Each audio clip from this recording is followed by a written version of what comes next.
everyone, it's Mary from Nueva People, and today what I want to do is I want to go through this video with you so I can show you how to answer the most dreaded and most common question in interviews, which is, tell me about yourself.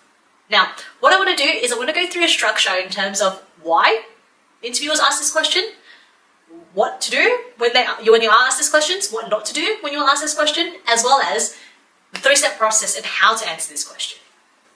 First things first, why do interviewers ask that question in the first place? I mean, haven't they seen your resume and haven't they gone through everything? Well, in fact, I think the reason why they actually ask you those interview questions is because, first of all, I don't think they read your resume properly to the extent that you'd like them to. So what happens is, in some companies, they actually go through an ATS system, and that ATS system kind of filters out those keywords in which you've put in your resume and pushes them through to the next stage because they know you've got that experience, and so they shortlist you based on that. Now, the second thing is, a manager may have briefly looked at your resume, but they haven't really gone through the whole and extent of it. And so what they want to do is they want to ask that question as an icebreaker for you to be able to, talk about yourself, and they want to see how well you can actually articulate and communicate what you've done in your experience to them. And that's the other reason in terms of why they ask these questions. Now that we've talked about why they've actually go through those questions with you, let's talk about the first thing and tips of what not to do and what to do when you ask these questions. All right, now we're going to talk about what not to do in an interview. Now, the first thing is you should not talk about your personal life. And why I mentioned don't talk about your personal life is because the main purpose of that interview is to actually bring you in to understand your job experience and your job from where you started in your career to where you are now and where your future aspiration is going to be. And so when you talk about your personal life in terms of religion or your family life or your hobbies, it diverts that conversation away from the job experience itself. And so other questions sort of come into the mind and biases can come into play. So best to stay clear from that conversation unless your hobbies have some sort of relevance to the job itself and the skills required for the job. Then I would actually bring up the hobbies. The second thing is don't recite your resume, because what happens when you recite your resume is the conversation becomes so robotic that you're going back and forth and you're bringing out your paper and you're reading it out saying, this is my experience from ABC, this is the company I've worked at, and this is where I am now, and this is why I want the job. So when you recite your resume, it seems very transactional, and so it's not a conversation between the employer and the employee, and that kind of creates a more impression that you're not confident in the role and that you don't know much about your own experience to be able to just talk about it in a conversational tone. The third one is don't spend too much time on this question, tell me about yourself. What you want to do is you want to create a quick 3-4 minute impression in terms of where you are now, from where you were before, and what your aspirations are going to be like. Keeping it short, simple, concise will really create a better impression. All right, now we're going to talk about things to do in the interview. And the first thing is, you've got to be a really good storyteller.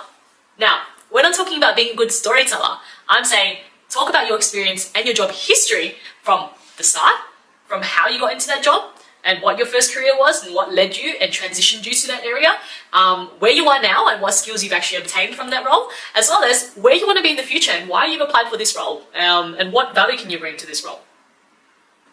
The second thing is very good body language, right? So when we're talking about good body language, we are talking more about having eye contact with the manager, having a firm handshake, and responding and listening and going back and forth like it's a conversation.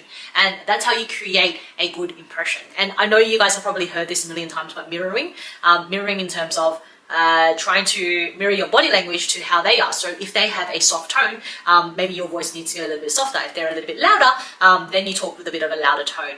And what that does, it creates rapport because it reflects on what the person is like as well in the interview.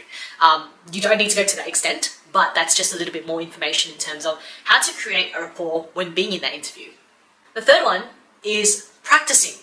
So having that process down pat and practicing your words over and over and over again. Now, I'm not talking making it robotic and saying it like a script. I'm talking about remembering, so then that way when you go in there, it kind of just free flows out of your mouth and goes, all right, so this is my experience, this is what I do, and this is where I want to be in the future.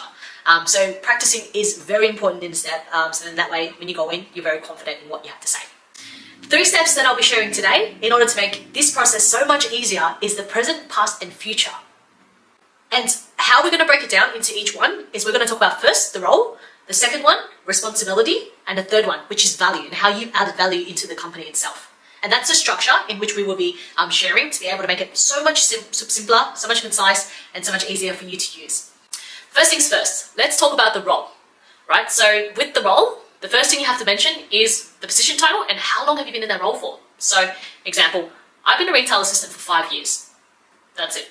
Let's keep it simple and concise, right? Now, what were your main responsibilities? For now, you probably have to do a little bit of brainstorming in terms of what your main responsibilities are. But let's say example for that retail assistant, I've been a retail assistant for 5 years, and my main responsibilities included opening and closing the store, working really closely with my manager to be able to deal with customer inquiries as well as customer complaints. And we were selling products as well and services to our customers, issuing refunds and dealing with a range of questions that come on board. And the third one is value. And when I talk about value, I'm talking about anything that saves time and money for the company. So improved processes or implementations of certain things that make processes more efficient, that save time and money. Let's bring it back to the retail assistant, right? And when we talk about the retail assistant, let's say we work very closely with the manager to be able to implement a process which saved time and money. So when I was working as a retail assistant, my manager and I were really struggling with dealing with a certain product or time, and we realized that the inventory was all over the place. And what we did was we implemented a spreadsheet which allowed us to monitor where each stock was at each time and put a process together, so then that way when the next person came on board, they were able to measure and find each stock and be able to make it consistent. And that's what we implemented in that role to be able to save the company time and money. And the last one is future. You want to tie it all in together with your skills and your experience and your position to be able to understand why you want to move forward to the next role. So let's say example, we go back to the retail assistant role. And we talk about from the start all the way to the end, from past, present, and future. So we talk about the first thing, the present. I'm a retail assistant. I've been working in the industry for 5 years. I've dealt with, my main responsibilities in the role include dealing with customer inquiries, opening and closing the stores, and also upselling some of the services that we provide as well.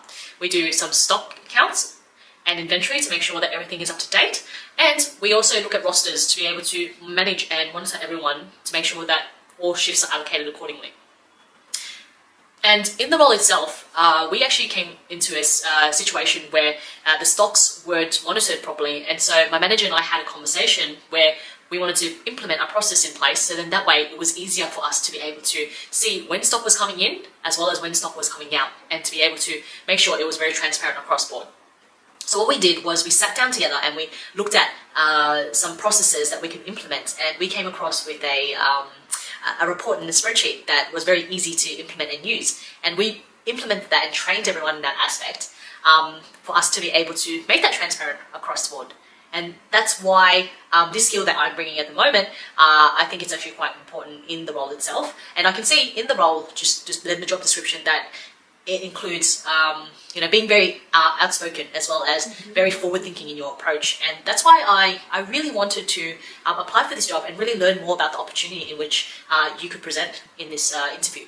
So I'm looking forward to talking more about this role. And that's the 3-step approach. So talk about your present, your past, and your future, and repeat it. Don't try to put too much information into it, just very brief sort of steps in terms of how to answer that question. So I hope you did find this useful, and I look forward to you in my next video. See you guys.